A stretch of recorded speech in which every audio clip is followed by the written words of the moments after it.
Yo guys, ketemu lagi dengan kita di sini, masih di segmen Sekelebat Info, di mana nanti di sini kalian bisa dapetin info terbaru dan terpanas tentunya guys. Oke, hari ini di tanggal 3 di bulan Juni 2023 ya. Dan seperti biasa kita selalu ingatkan ya buat teman-teman semua untuk selalu mematuhi protokol kesehatan dimanapun kalian berada. Apalagi sekarang yang sedang merayakan weekendnya ya, yang sedang berolahraga, tetap hati-hati dan selalu waspada ya dengan penyakit dan juga virus ya yang mengintai kesehatan kita guys. Oke, kita langsung saja melihat bagaimana update dari global crypto market cap seperti yang terlihat di sini ya. Dari data CoinMarketCap menunjukkan adanya kenaikan di 1,71% ya. Ini lumayan banget guys. Dan tentu saja ini adalah efek ya dari kontribusi Bitcoin dan juga teman-temannya. Di mana di sini dalam waktu 24 jam untuk Bitcoin mengalami kenaikan ya meskipun tipis di 0,7%. Kemudian untuk Ethereum di 1,3% ya untuk kenaikannya. BNB masih merah guys di 0,12% tipis. SRP ini masih naik lagi guys di 1,4% ya. Cardano juga masih naik di 2,4%. Kemudian untuk Dogecoin, Solana dan juga Polygon ini masih belum terlihat ya kenaikan yang signifikan. Tapi kalau kita lihat di sini untuk Tron naiknya 10% guys. Ini keren banget. Dan beberapa altcoin di sini kalau kita lihat ya, perubahannya tidak jauh berbeda kalau kita bandingkan dengan perubahan yang ada di Bitcoin guys, dan rata-rata perubahannya antara 1 sampai 2% saja guys. Kemudian selanjutnya kalau kita lihat di sini ya untuk pergerakan harga dari Bitcoin, sesuai yang ada di chart di sini ya untuk time frame daily-nya ya, untuk close candle kemarin ini hijau dan sekarang masih mencoba untuk retest ya di harga 27.000 dan ada kemungkinan nanti akan mencoba ya untuk menembusnya lagi guys.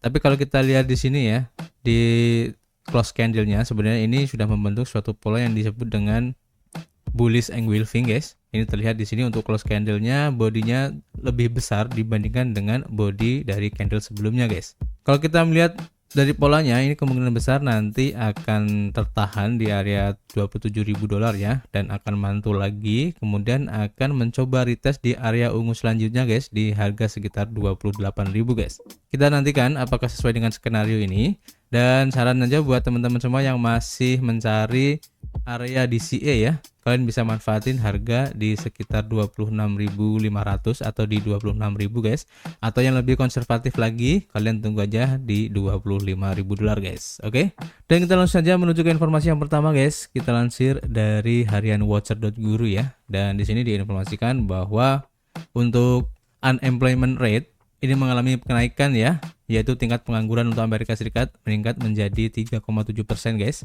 Dan menurut data baru yang dirilis dari Biro Statistik Tenaga Kerja BLS, ini tingkat pengangguran Amerika Serikat meningkat menjadi 3,7% di bulan Mei ini. Dan selain itu, pasar tenaga kerja negara ini juga menambahkan total 339.000 pekerjaan ya non pertanian guys untuk bulan tersebut. Kenaikan bulan ini menandakan kenaikan di 0,3%. Dengan jumlah pengangguran meningkat yang menjadi 6,1 juta, dan selain itu angka pertumbuhan pekerjaan sangat kontras ya dengan perkiraan yang memperkirakan 180.000 pekerjaan. Selanjutnya kenaikan di bulan Mei telah melampaui tingkat pertumbuhan yang direvisi ya di bulan April seperti yang dilaporkan oleh BLS. Mempertimbangkan kondisi ekonomi negara saat ini ya, semua mata tertuju pada angka pengangguran yang akan dirilis hari ini. Terlebih lagi, angka-angka tersebut telah menunjukkan peningkatan untuk bulan Mei dan memberikan gambaran yang lebih baik secara keseluruhan ya mengenai pasar tenaga kerja saat ini. Secara khusus, tingkat pengangguran Amerika Serikat meningkat menjadi 3,7% untuk bulan tersebut. Selain itu ya, laporan dari BLS juga merevisi angka penciptaan lapangan kerja untuk bulan April dan meningkatkan angka yang dilaporkan ya dari 253.000 menjadi 294.000. Selain itu, bulan Maret juga mengalami revisi pada data pertumbuhan lapangan kerja dengan angka yang meningkat ya dari 165.000 menjadi 217.000 guys. Tingkat pengangguran diperkirakan mencapai 3,5% dengan tingkat pengangguran di bulan April berada di 3,4%. Selain itu ya, data lowongan pekerjaan telah dirilis pada hari Rabu dengan job openings dan labor turnover surveys atau JOLTS menunjukkan kebalikan dari tren baru-baru ini guys.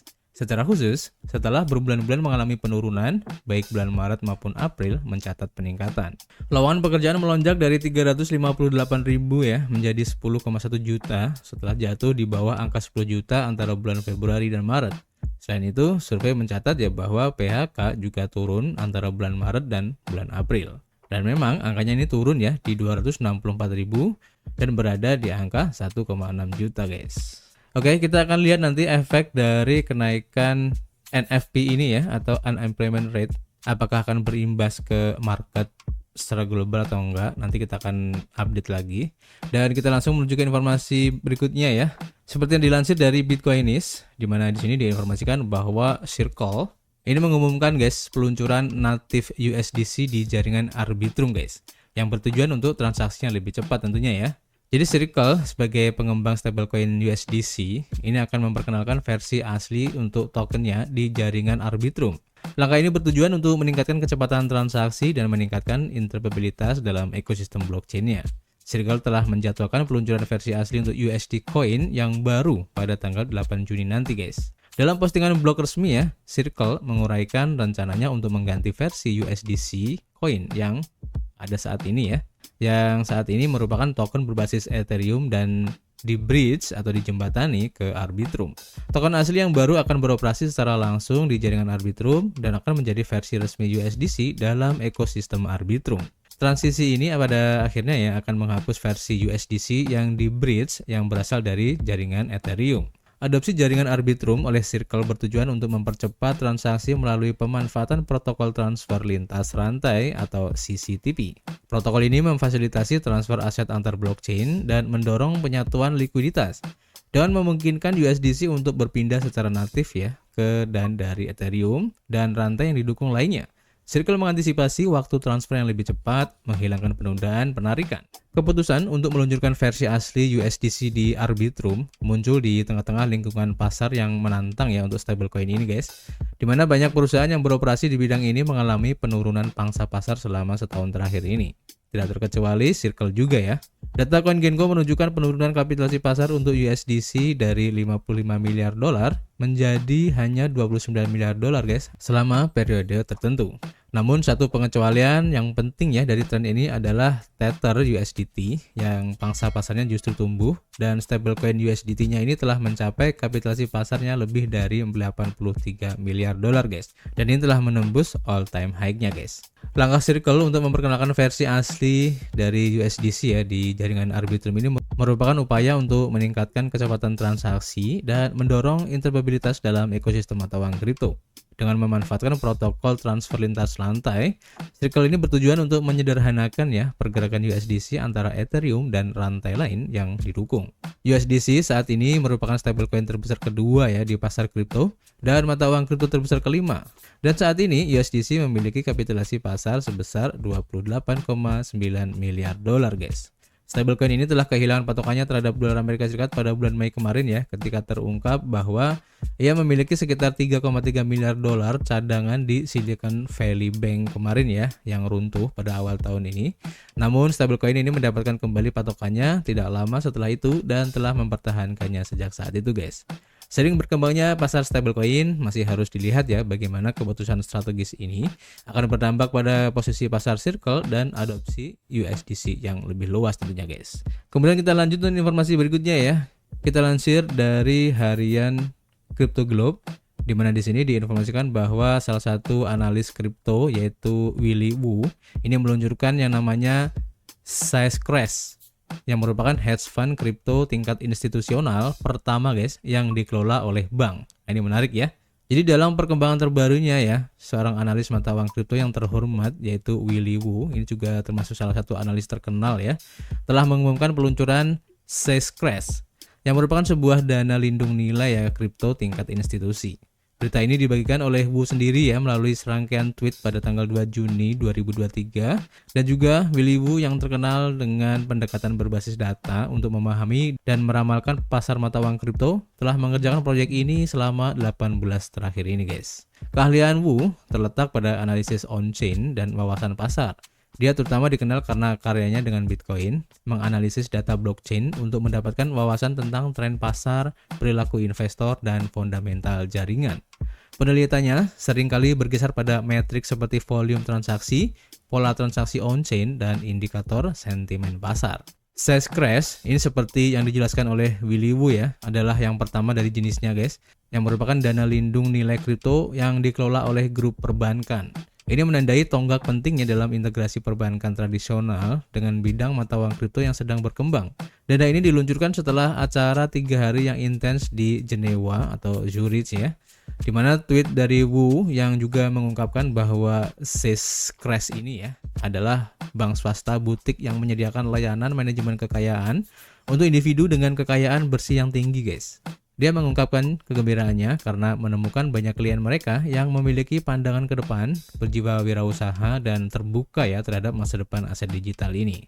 Dalam tweetnya juga ya, Billy Wu juga menyebutkan bahwa di antara kantor keluarga yang ia temui, biasanya itu mengelola di $1 miliar atau lebih, adalah hal yang umum untuk melihat sekitar 2% eksposur ke aset digital, terutama didominasi oleh Bitcoin dan Ethereum. Bagi mereka yang masih belajar atau tidak dapat menangani volatilitas kripto, pendekatan hedge fund dari Syscrash ini yang bertujuan untuk menciptakan keuntungan yang stabil dengan memanfaatkan pasar kripto dan disambut dengan penuh semangat guys. Perkembangan ini menggarisbawahi semakin dikenalnya ya aset digital di kalangan investor institusional dan semakin pentingnya mata uang kripto dalam landscape keuangan global guys. Ini keren banget ya. Kita tunggu aja seperti apa nanti penampakan dari platform Syscrash dari Willy Wu ini ya. Kayaknya ini cukup bagus banget untuk dijadikan sebagai salah satu acuan ya untuk menentukan arah investasi kita ke depannya.